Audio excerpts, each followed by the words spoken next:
আজকে সবাইকে আমি বিশেষ একটি কারণে ডেকেছি। কি কারণ? শাশুড়ি মার্জিয়া শেখের প্রশ্নে সিরাত উত্তর দেয়, আপনার ছেলে যে আমাকে ঠকিয়ে অন্য একজনকে বিয়ে করলো, তার শাস্তি দিতে হবে না বলুন মা? এইসব কি বলছো তুমি বৌমা? আমার ছেলেকে কি শাস্তি দিতে চাও তুমি? আমি ভাবছি এখন এখানে পুলিশ ডাকবো। আপনার ছেলে আমাকে বলেছে পুলিশকে নাকি তার পকেটে নিয়ে ঘোরে সে। আমিও দেখতে চাই কতজন পুলিশকে সে নিজের পকেটে রাখে। শান্ত হও তুমি। নিজের স্বামীকে এখন জেলে ঢোকাবে তুমি? কেমন মেয়ে তুমি, হ্যাঁ? মানছি আমার ছেলে ভুল করেছে, কিন্তু এই সমাজে দুই বউ নিয়ে অনেক মানুষ সংসার করছে। তার জন্য কি এখন আমার ছেলেকে জেলের ভাত খেতে হবে নাকি? মার্জিয়া স্বামীর চোখ রাঙানো দেখে চুপ হয়ে যায় মার্জিয়া শেখ, কিন্তু সিরাত চুপ করে থাকে না। শাশুড়ি মায়ের কাছে গিয়ে বলে, এইটা বড় কোনো অন্যায় নয়, তাই না মা? তাহলে আমি এক কাজ করি, বাবাকে আরেকটা বিয়ে করিয়ে দিই। এমনিতেও আপনার সাথে এক বাড়িতে এতগুলো বছর ধরে বাবা যে অনেক কষ্টে সংসার করেছে এটা আমি জানি। আপনি এমন একজন মানুষ যার জন্য মাত্র 1 বছরের সন্তানকে কোলে নিয়ে আমাকে আমার শ্বশুর বাড়ি ছাড়তে হয়েছে। কেবল আপনার জন্য আমাকে আলাদা বাসায় থাকতে হয় এখন। নতুন শাশুড়ি মা এলে আমারই ভালো হবে। ছেলের বউয়ের মুখে এমন কথা শুনে মার্জিয়া শেখ বিরক্তকর চাউনি নিয়ে তার দিকে তাকিয়ে আপন মনে বলে ওঠে, অসভ্য মেয়ে একটা। এতক্ষণ চুপ করে সবকিছু দেখলাম, কিন্তু আর নয়। আমার মেয়েকে আমি কিছুতেই এখানে আর থাকতে দিব না। আমার একমাত্র মেয়ে কষ্ট পাবে, আর আপনার ছেলে ভালো থাকবে, সেটা কিন্তু আমি হতে দিব না বেআই সাহেব। শাহেদ ইসলামের কথায় সহমত জানায় সিরাতের মা ইতি ইসলাম।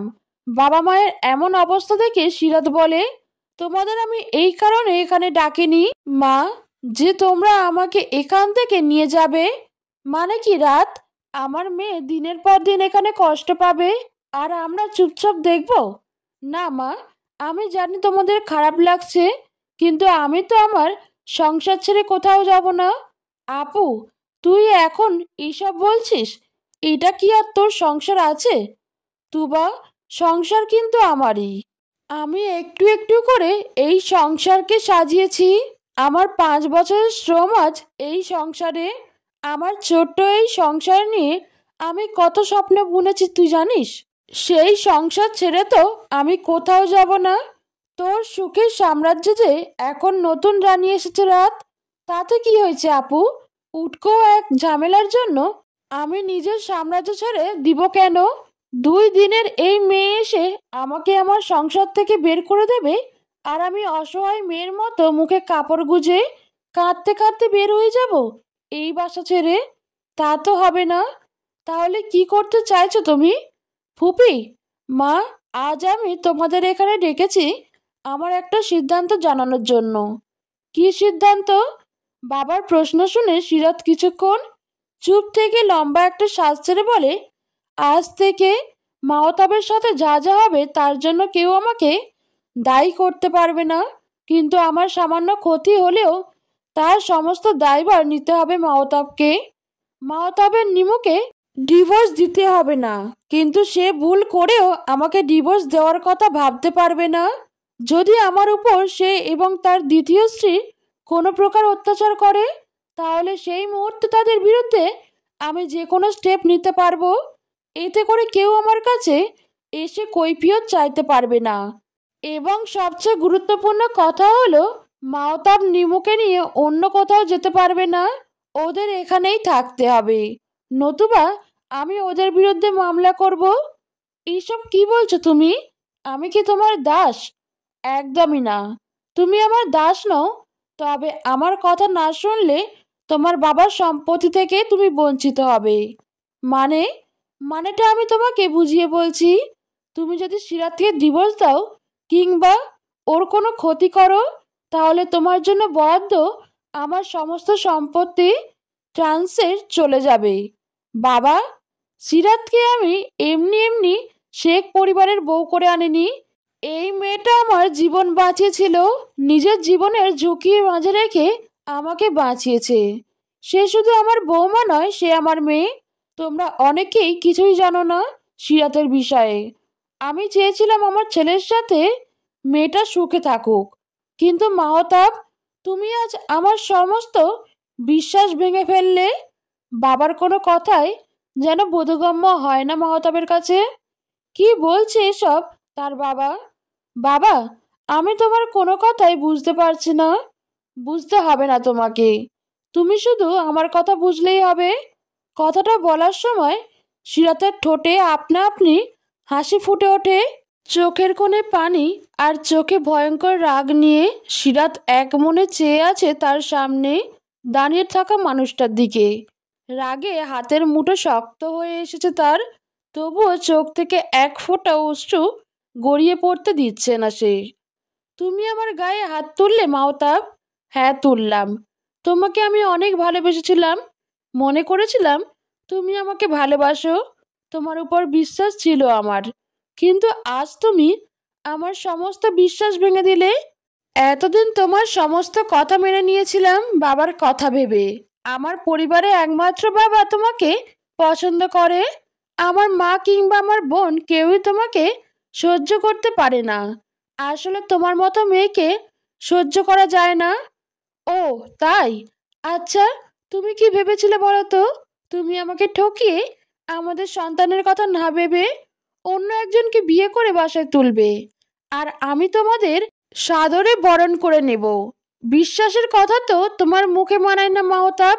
যে পুরুষ ঘরে বউ রেখে বাইরে অন্য নারীদের সাথে অন্তরঙ্গ মুহূর্ত কাটায়, সে আর যাই হোক বিশ্বাসযোগ্য হতে পারে না। যে নিজেই বিশ্বাসের মর্যাদা রাখতে জানে না, সে কোন মুখে বিশ্বাসের কথা বলে? হ্যাঁ? সিরাতের চিৎকারে চোখ খিচে বন্ধ করে নেয় নিমু। মাহতাব অবাক চোখে সিরাতের দিকে তাকিয়ে আছে। মেয়েটার চোখগুলো অস্বাভাবিক রকমের লাল হয়ে আছে, রাগে পুরো মুখ লাল হয়ে গিয়েছে, ওষ্ঠদ্বয় অনবরত কাঁপছে। এর আগে কখনো সিরাতের এমন রূপ দেখেনি মাহতাব। ভীষণ অস্বাভাবিক লাগছে মেয়েটাকে। দু হাতে চুল মুষ্টিবদ্ধ করে লম্বা শ্বাস ছেড়ে সিরাত মাহতাবের কাছে এগিয়ে যায়। মিস্টার সাওরিয়ার মাহতাব, এতদিন আপনি আমার শান্তশিষ্ট রূপ দেখেছেন অতি সাধারণ একজন মেয়ের তার স্বামীর প্রতি অগাধ ভালোবাসা। আজ আমি মুমতাইনা ইসলাম সিরাত কথা দিচ্ছি, ঠিক এই মুহূর্ত থেকেই আপনি প্রতি পদে পদে অনুভব করবেন জীবন কতটা কঠিন। আমি যদি আপনার জীবন নরক বানিয়ে না ছেড়েছি, তো আমি চলে যাব। হ্যাঁ, আপনার জীবন থেকে আমি বহু দূরে সরে যাব, যদি আপনার ভালো থাকা আমি কেড়ে নিতে না পারি। আর এক মুহূর্ত দাঁড়ায় না সিরাত, চোখের পানি মুছে ঘরে চলে যায়। বিছানার উপর নাবিয়া ঘুমিয়ে আছে। ঘন্টাখানেক আগেই ঘুমিয়েছে, এখন তার ওঠার সময় হয়ে গিয়েছে। মেয়ের পাশে বসে চুলে হাত বুলিয়ে দেয় সিরাত। তার ডান গালে এখনো কিঞ্চিত ব্যথা করছে, বেশ খানিকটা জায়গা জুড়ে লাল হয়ে আছে গালের এক পাশে। মাম্মা, মেয়ের ডাকে সিরাত ঠোঁটের কোণে হাসি ফুটিয়ে বলে, আমার লক্ষ্মী মেয়েটার ঘুম হয়েছে? নাবিয়া এপাশ ওপাশ গড়াগড়ি খেয়ে বলে, ক্ষুধা লেগেছে তোমার আম্মু? মাম্মা। কথাটা বলার সময় নাবিয়া ঠোঁট উল্টিয়ে ফেলে। ক্ষুধা লাগলে সে বরাবরই এমন করে। মেয়ের এমন চেহারা দেখে সিরাত তাকে কোলে তুলে নিয়ে গালে চুমুকে বলে, আমার মেয়েটা অনেক সুন্দর, মাশাল্লাহ, তুমি আমার অনেক লক্ষ্মী মেয়ে আম্মু। মাম্মা, আমি বেরু করতে যাব। এখন তো সন্ধ্যা হয়ে গিয়েছে, আমি আগামীকাল তোমাকে নিয়ে বের হব। আমি নানুমণির কাছে যাব। আজই তো এসেছিল সবাই। আচ্ছা, আমরা কয়েকদিন পর গিয়ে সবার সাথে দেখা করে আসব, ঠিক আছে? ওকে মাম্মা, তুমি এখন এখানে চুপটি করে বসে খেলা করো। আমি কয়েক মিনিটের মধ্যে তোমার জন্য খাবার বানিয়ে আনছি। মেয়েকে রেখে সিরাত রান্নাঘরে চলে যায়। মেয়ে আর নিজের জন্য খাবার বানানোর সময় রান্নাঘরে নিমুর আগমন ঘটে। নিমুকে দেখেও সে না দেখার ভান করে নিজের মতো কাজ করতে থাকে। আজ তো কি বলে একটা থাপ্পড় খেয়েছো, এরপর আমার সাথে লাগতে আসলে ফল ভালো হবে না মনে রেখো।